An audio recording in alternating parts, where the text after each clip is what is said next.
V9 న్యూస్కి స్వాగతం. ఇప్పుడు హెడ్లైన్స్.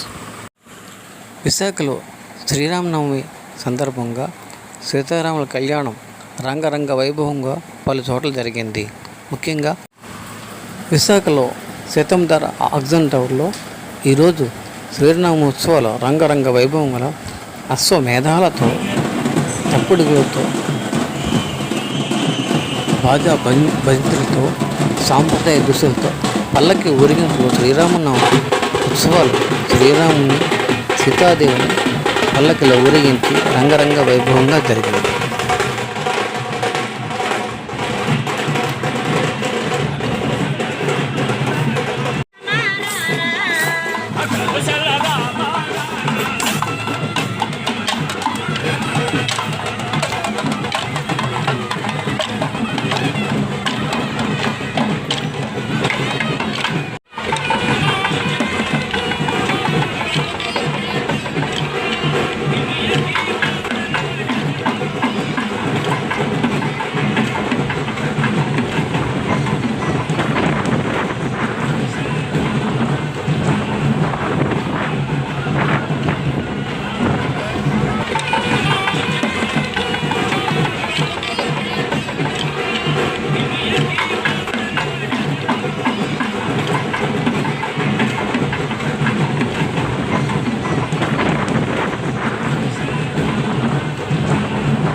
చెప్పండి.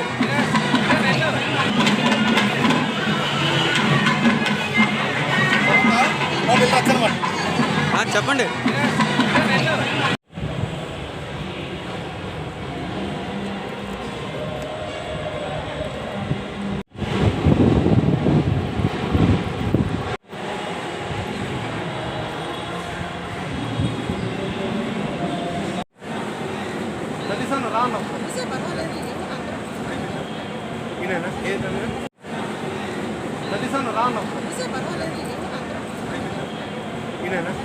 ఈరోజు మన విశాఖపట్నంలో ఉన్నటువంటి ఆక్సిజన్ టవర్స్లో ఘనంగా శ్రీరామనవమి ఉత్సవాలు ప్రారంభమయ్యాయి. ఈ ఉత్సవాల్లో పిల్లలు పెద్దలు అందరూ పాల్గొని ఊరేగింపుగా శ్రీరాములు ఊరేగిస్తూ అశ్వాలతోని తర్వాత కోలాటాలతోని తప్పెడుగులతోని హరికథ కాలక్షేపంతో మొత్తం ఈ ప్రాంగణం అంతా ఊరేగింపుగా జరిగింది. ఈ ఊరేగింపు ప్రతి ఏటా ఇక్కడ ఘనంగా మేమందరం జరుపుతున్నాం. సో దీనికి కులమత భేదాలు లేకుండా ఎటువంటి తారతమ్యాలు లేకుండా పిల్ల పెద్దలు అందరూ కలిసి ఈ యొక్క కార్యక్రమం దిగ్విజయం చేస్తున్నారు. ప్రతి ఏటా శ్రీరామచంద్రుడి తాలూకా కృపా కటాక్షాలు మా ఆక్సిజన్ టవర్స్ అందరికీ కలగాలని కోరుతూ, అలాగే విశాఖ ప్రజలందరికీ ఈ యొక్క శ్రీరామనవమి సందర్భంగా శుభాకాంక్షలు తెలుపుతూ ఈరోజు ఏ కార్యక్రమం నుంచి అశ్వాలతో ఊరేగింపు చేస్తాం. కోలాటాలు, తప్పిడిగుళ్ళు, పులివేషాలు ఇవన్నిటితో పాటు 10 గంటలకేమో మన శ్రీరామ కళ్యాణం జరుగుతుంది ఘనంగా వైభవంగా అందరికీ. అనంతరం తీర్థప్రసాదాలు, అన్నప్రసాదం అంతా విరివిగా ఇవ్వడం జరుగుతుంది. అన్నప్రసాదంలో ప్రతి సంవత్సరం 1200 మందికి ఇస్తున్నాం. ఈసారి కూడా మేము 1500 మందికి ఎస్టిమేషన్ వేసుకున్నాం. అంటే పిల్ల పెద్దలు చుట్టాలు కూడా అందరూ వస్తున్నారు కాబట్టి 1200-1500 మంది వేస్తున్నాం. ఈ సంవత్సరం మేము 1500 మందికి ఎస్టిమేషన్ వేసుకున్నాం కాబట్టి అందరూ విరివిగా పాల్గొన్నారు.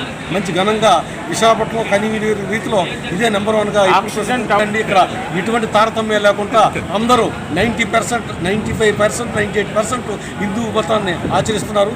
అక్కడ హిందూ మతాన్ని కాదు ప్రతిదీ ఆచరిస్తారు, కానీ సనాతన ధర్మాన్ని కూడా ఆచరిస్తున్నారు కాబట్టి ఇక్కడికి ఎటువంటి ఇబ్బందులు లేవు. హిందూ మతానికి కానీ ఏ మతానికి ఇక్కడ ఇబ్బంది లేదు. అందరూ కలిసి మెట్టు ధర్మకర్త శ్రీ రాంబాబు గారు, అలాగే మా పెద్దలు వేణుగోపాల్ గారు, అలాగే సతీష్ గారు,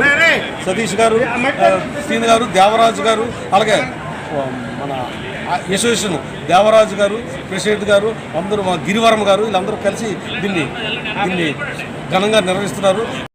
నా పేరు రాంబాబు అండి. నేను ఇక్కడ కోశాధికారిగా ఉన్నాను. గత 3 ఏళ్ళుగా నిర్వివాహనంగా ఈ రామ కళ్యాణం ఇక్కడ అత్యంత వైభవితంగా ఆగమ శాస్త్ర ప్రకారం వేద పండితుల మధ్య సంస్కృతి కార్యక్రమాలతో ఈ కార్యక్రమం చాలా అద్భుతంగా జరుగుతుంది. దీనికి మా 50 మంది ఆక్సిజన్ల భాషలందరూ కూడా మీ అందరికీ తెలుసు. భారతీయ సంస్కృతి సాంప్రదాయం ఎక్కడి నుంచి మొదలుపెట్టిందంటే శ్రీరాముడి నుంచి దశరథనందనుడు మర్యాద పురుషోత్తముడు మహా పరాక్రమవంతుడైన స్వయం విష్ణుమూర్తే ఈ భూలోకంలో రాముడు అవతారంలో వచ్చి ఈ యావత్ మానవాళికి దశ దిశ నిర్దేశించి మానవ సంబంధాలని మానవ జాతి యొక్క గుణగణాలని పుణుకుపుచ్చుకొని తనయ సాక్షాత్ లక్ష్మీదేవే భూమి మీదకి వచ్చి సీతాదేవి అవతారంలో మహాసాధ్వి వచ్చి ఇక్కడ ఆ రాముడి వారితో వివాహ కళ్యాణం నవమి రోజున నవమి రోజున కర్కాటక లగ్నమందు ఈ కళ్యాణ వైభవం జరుపుతున్నాం.